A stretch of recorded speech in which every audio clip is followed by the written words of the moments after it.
এয়া অতি দুখ লগা কথা যাতে অতি সোনকালে উদ্ধাৰকাৰী দল আহি উদ্ধাৰ কৰে বুলি কামনাই।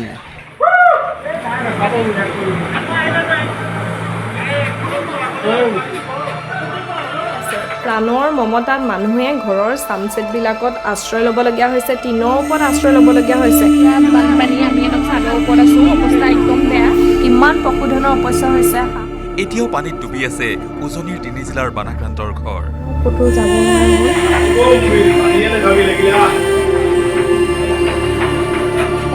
নোৱাৰে। বানাক্ৰান্তৰ অৱস্থা ভবাতকৈও ভয়ংকৰ। গৈছে গৰু ছাগলী আদি চব ডুবি গৈছে। প্ৰশাসন আৰু সংবাদ মাধ্যমৰ কেমেৰাই ঢুকি নোপোৱা বান পৰিস্থিতি এতিয়া তুলি ধৰিছে সামাজিক মাধ্যমে। হৈছে ওপৰত মোৰতো ছট ঢলাই ঘৰ আছে, যেনিবা ওপৰত মই আনিছোঁ, কিছুমানতো তেনেকুৱা সুবিধাই নাই। চাওক, এয়া বানৰ কবলত পৰা একাংশ পৰিয়ালৰ দুৰ্দশা। নিজে নাজানো, দুখনকে স্কুটিৰ ভিতৰত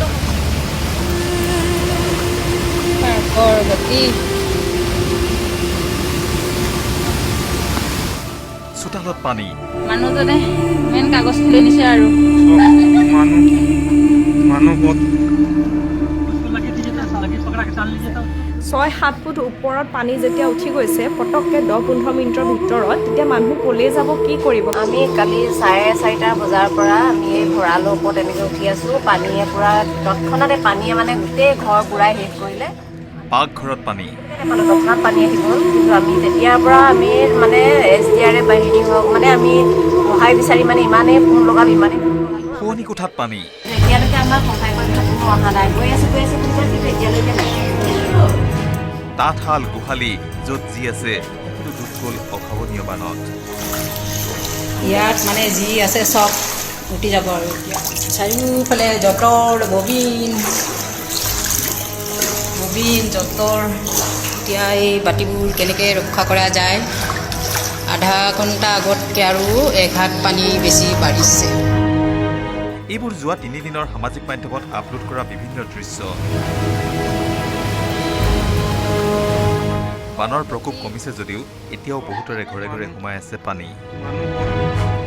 আনহাতে কিছুমান ঘৰ এতিয়াও পানীৰ তলত। গোটেই অঞ্চলজুৰি গাঁওবাসীৰাই যথেষ্ট পৰিস্থিতিৰ সন্মুখীন হৈছে। এইবোৰ সামাজিক মাধ্যমত আপলোড কৰা মাত্ৰ কেইটামান দৃশ্য। তথাপি এটা উদ্ধাৰকাৰী দল এতিয়ালৈকে গাঁৱত উপস্থিত হোৱা নাই। এয়া অতি দুখ লগা কথা যাতে অতি সোনকালে উদ্ধাৰকাৰী দল আহি। আনফালে ইয়াতকৈ ভয়ংকৰ দৃশ্য যিবোৰ কেতিয়াও আবদ্ধ নহল কেমেৰাত, কোনোকালে সেই দৃশ্য কোনেও হয়তো কল্পনাও কৰিব নোৱাৰিব।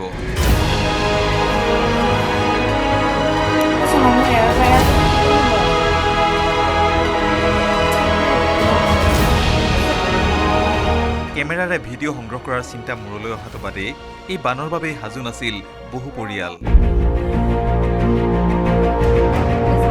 কাহানিও সাজু নথকা বানত জীয়াই থকাটোৱেই বহুতৰে বাবে হৈ পৰিল প্ৰধান সমস্যা। বাহিৰে ভিতৰে এবুকু পানী আৰু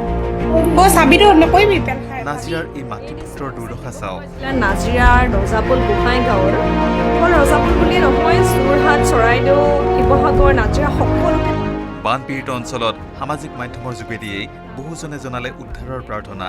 4:30 বজাৰ পৰা আমি এই ভঁৰালৰ ওপৰত এনেকৈ উঠি আছোঁ। পানীয়ে পূৰা তৎক্ষণাতে পানীয়ে মানে গোটেই ঘৰ বুঢ়াই শেষ কৰিলে। আমি বস্তু সামৰিবলৈকে নাপালোঁ, তৎক্ষণাত পানী আহি গ'ল, কিন্তু আমি তেতিয়াৰ পৰা আমি মানে SDRF বাহিনী হওক মানে আমি সহায় বিচাৰি মানে ইমানেই ফোন লগালোঁ, আমাক এতিয়ালৈকে উদ্ধাৰ কৰিব পৰা নাই কোনেও। এতিয়ালৈকে গৈ আছোঁ ক'লে গোটেই ৰাতি আমি ফোন কৰিলোঁ, কিন্তু এতিয়ালৈকে আমি এনেকৈ আছোঁ। এইখিনি মানুহ চব কেনেকৈ পৰি আছোঁ আমি ভঁৰালৰ ওপৰত। শিৱসাগৰৰ ডিহুবৰ নেপালীকুটিৰ দৰে গাঁও বিগত 3 দিনে হৈ পৰিল সম্পূৰ্ণ জলমগ্ন।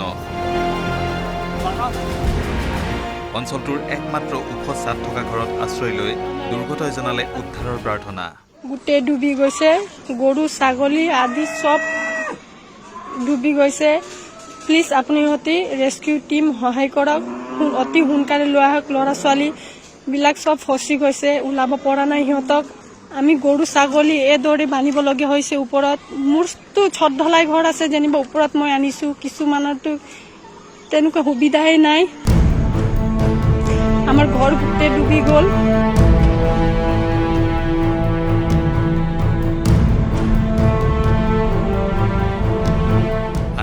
পৰিস্থিতিৰ দুৰ্যোগ ৰোধিবলৈ নেদেখাজনৰ ওচৰতো একাংশই জনালে প্ৰাৰ্থনা। তেওঁ মানে অনুৰোধ কৰিছে সকলোকে আপোনালোকে দেখিছে চাগে আৰু ইয়াত পানী বহুতখিনিয়ে পানী এতিয়া আছে আপোনালোকেও কৰিব বা দেখিছে সকলোখিনি মানে প্ৰভু যেনেকৈ আহিছে তেনেকৈ আপুনি ইমান এটা শাস্তি হ'ব মানুহখিনিক কেলে ভয় কৰিছে আপুনি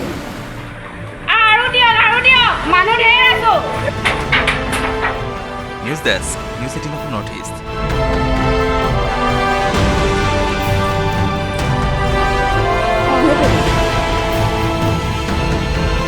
হঠাতে ইমানে পানী আহিলে মানে কোনো ক'তো যাব নোৱাৰা হ'ল মানে দেখিছে না বেৰখনৰ ওপৰেদি পানী যদি বৰষুণ দিয়ে মানে কেনেকে ৰাতিপুৱা ক'ত থাকিম সেইটোও নাজানো মানে ইমানেই বৰষুণ ইমানেই বানপানী হৈছে মানে অৱস্থা বেয়া।